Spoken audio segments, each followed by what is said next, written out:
Le paradis, l'amour dans notre univers en 3 dimensions.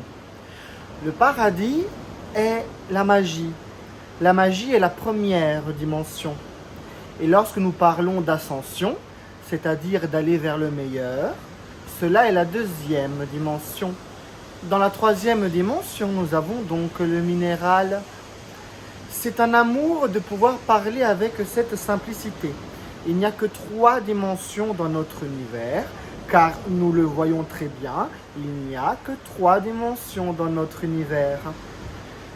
Les 2 premières dimensions sont donc cette féminité, car elle donne le sens à la vie et elle donne aussi cette magie.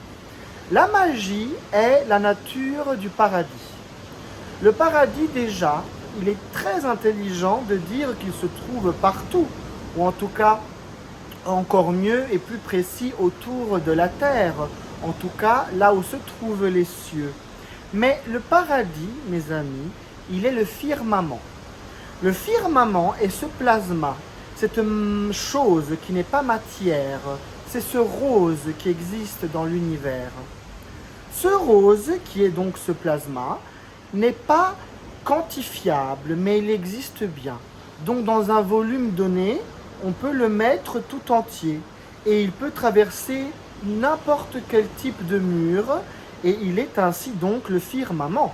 Le firmament qui peut être infiniment fin, mais qui de toute façon contient un espace, un volume. Dans ce volume se trouve le paradis. Comment atteindre ce volume, c'est-à-dire comment être digne et méritant pour recevoir ce paradis? C'est très simple.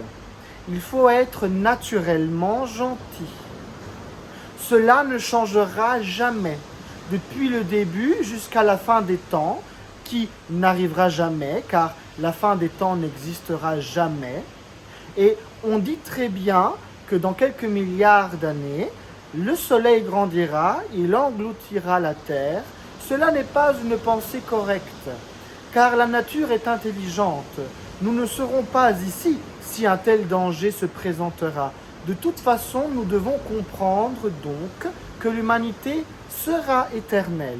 Et tel le crocodile, car le crocodile n'a pas évolué depuis des millions d'années, c'est pour cela qu'il est identique au crocodile qui existait au temps du Jurassique avec les dinosaures, à quelques centimètres près, car il y avait de gros crocodiles à cette époque-là et de gros boas, le titanoboa.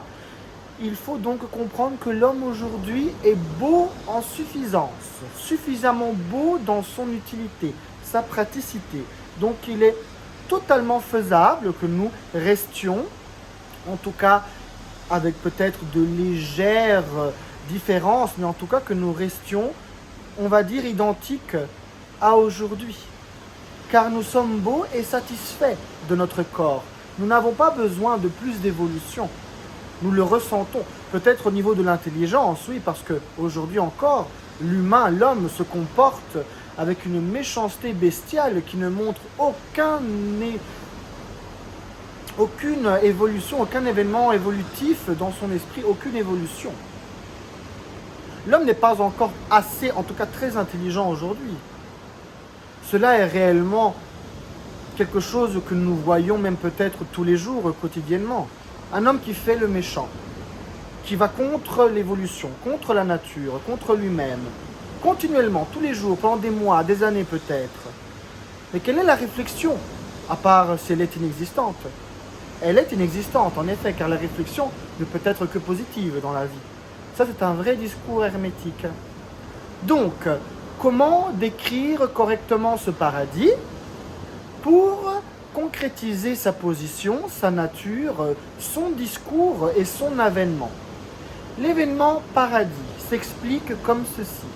Je suis sur cette terre, je marche sans souci, je suis un être gentil et je suis intéressé pour évoluer mon esprit.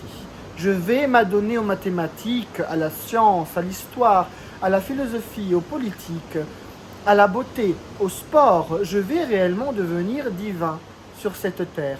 Je vais monter l'échelle que Dieu me tend et me montre afin d'être heureux d'être moi-même, accompli, créatif, d'être dans mon abondance et d'être dans mon royaume. Car l'abondance est donnée à un roi et à une reine.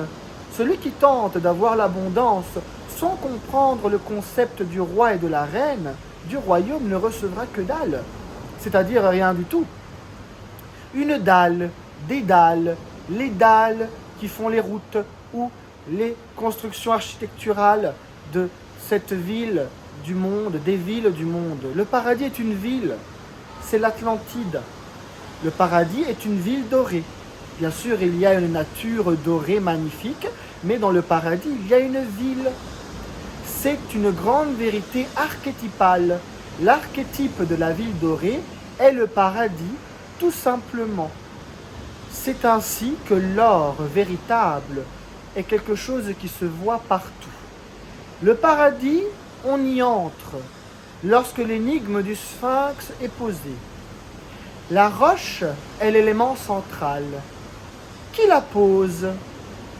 Et bien sûr, vous ressentez que cela est Dieu, car c'est Dieu qui vous a placé au centre de l'univers. Atlantis Lux et Malkuth.